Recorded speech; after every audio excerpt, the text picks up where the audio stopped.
जैसा कि हमने लास्ट एपिसोड के अंदर देखा था कि जूमिंग झाई युआन से हार गया था और इस चीज को देख के सभी लोग काफी ज्यादा हैरान हो गए थे और ये कहते हैं कि ये रिजल्ट तो सच में काफी ज्यादा अनएक्सपेक्टेड था। जूमिंग जिसकी रैंक 7 थी डिवाइन ड्यूलिंग लिस्ट पे, वो असल में झाई युआन से हार गया है। और इस नजारे को देख के जियोगोंग कहती है कि जूमिंग झाई युआन से हार गया है, ये वाकई में काफी बड़ा सरप्राइज है। और इस तरफ जूमिंग की बॉडी धीरे धीरे करके गायब होने लगती है और ये कहता है कि मैं विश्वास नहीं कर सकता हूँ कि मैं असल में तुमसे हारा हूँ। और झाओ युआन तुम हद से ज्यादा इतराना मत, क्योंकि झाओ मुशेन तुम्हें नहीं छोड़ेगा और मैं बाहर तुम्हारे लिए इंतजार कर रहा हूँ। और इतना कहते ही जूमिंग की पूरी बॉडी यहाँ से गायब हो जाती है। और इस तरफ झाओ युआन भी अपने सिल्वर शेडो को उतारते हुए कहता है कि चिंता मत करो, मैं भी उसी पल का इंतजार कर रहा हूँ जब वो मेरे लिए आएगा। और फिर झाओ युआन ऐलान करते हुए कहता है कि ये स्टोन स्टेचू अब मुझसे बिलोंग करता है और जो कोई भी इसे हासिल करना चाहता है वो आगे आ सकता है। और झाओ युआन की ये बात सभी को क्लियरली सुनाई दे रही होती है। और झाओ मुशेन झाओ युआन को देखते हुए मन में कहता है कि ये झाओ युआन तो सच में एक सरप्राइज है और अनएक्सपेक्टेडली इसने जूमिंग को भी एलिमिनेट कर दिया। और ऐसा दिखता है कि मैंने पहले इसे अंडरएस्टिमेट कर दिया था, लेकिन अभी के लिए मैं इसे जाने दे रहा हूँ। और फिर हम सुई वई को देखते हैं जो कि काफी खुश होते हुए कहती है कि योर हाइनेस आपने सच में कर दिखाया और मैं काफी अच्छी तरीके से जानती थी कि आप इसे कर सकते हैं। और वू याओ भी ये देखते हुए मन में कहती है कि जैसा कि एक्सपेक्ट किया था कि इसने जूमिंग को भी एलिमिनेट कर दिया है। और ये कहने के बाद वू याओ अपनी जेनेसिस क्यू को रिलीज करते हुए अपने स्टेरी स्काई को दिखाने लगती है। और वू याओ को ऐसा करता देख सुई वई और झाओ मुशेन का भी ध्यान उस पर चला जाता है। और वू याओ को ऐसा करता देख सुई वई भी अपने स्टेरी स्काई को रिलीज कर देती है और ये मन में कहती है कि आखिर मैं कैसे तुम्हें मुझसे आगे जाने दे सकती हूँ। और ये कहने के बाद सुई वई काफी ज्यादा तेजी से सबसे बड़े स्टोन स्टेचू की तरफ जाने लगती है। और सुई वई को आगे जाता देख वू याओ कहती है कि तुम मुझसे अच्छी और आगे शुरुआत करना चाहती हो, लेकिन मैं ऐसा नहीं होने दूंगी। और ये कहने के बाद वू याओ भी काफी ज्यादा तेजी से उस स्टोन स्टेचू की तरफ जाने लगती है। और इन दोनों को ऐसा करता देख झाओ मुशेन कहता है कि यहाँ तक कि ये दोनों जरा सा भी सब्र नहीं कर सकती हैं। जिसके बाद ये भी उस स्टोन स्टेचू की तरफ जाने लगता है। और फिर हम इन तीनों को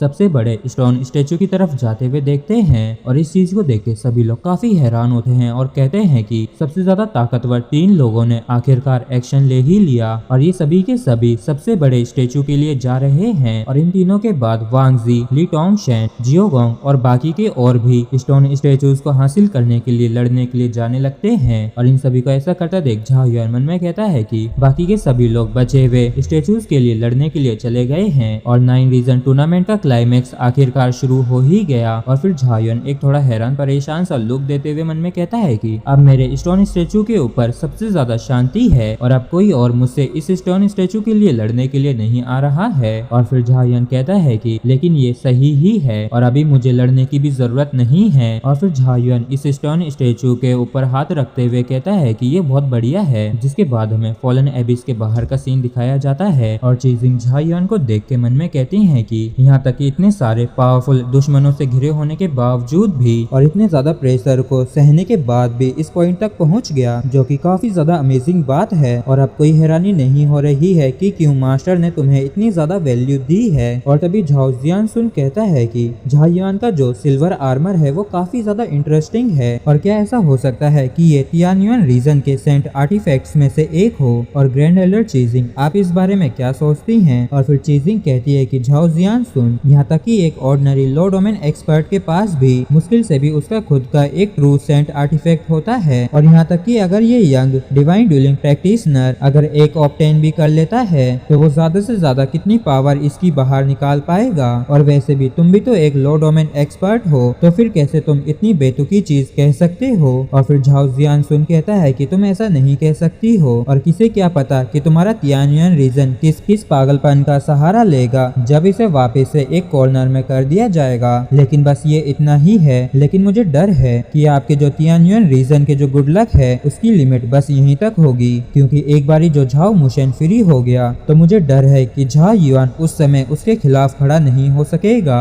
और उसे झाओ मुशेन के द्वारा बाहर का रास्ता दिखा दिया जाएगा। और फिर चीजिंग कहती है कि शायद ऐसा ना भी हो, क्योंकि अगर झाओ युआन अपनी 9th डिवाइन ड्यूलिंग को अनब्लॉक कर लेता है तो शायद झाओ मुशेन को ही पहले के कर्जे को चुकाना पड़ जाएगा। और फिर हमें बताया जाता है कि फाइटर्स की जो फर्स्ट वेव होती है वो झाओ मुशेन, वू याओ, सुई वई और वांग जी की होती है और सेकंड वेव वेव ली टोंग शेन, जियो गोंग और युआन कुन की होती है, जबकि जो थर्ड वेव थी वो 9th स्टोन स्टेचू के ऊपर थी, जहाँ पे कई सारे पावरफुल हेवन प्राइड्स थे। और ये दूसरे नंबर का स्टोन स्टेचू था जहाँ पे सबसे ज्यादा भसड़ मची हुई थी। और इसके विपरीत जो झा युआन का स्टोन स्टेचू होता है वो सबसे ज्यादा पीसफुल प्लेस होती है। और इस खेओस में झा युआन की सिर्फ एकलौती जगह थी जहाँ पे शांति थी, और ये यहाँ पे चुपचाप बैठा होता है। और फिर झा युआन अपने मन में कहता है कि अगला जो ये मेन इवेंट है ये हमें अगले एपिसोड में बताया जाएगा कि झा युआन क्या करना चाहता है। तब तक के लिए मेरे साथ बने रहिए इस चैनल पे।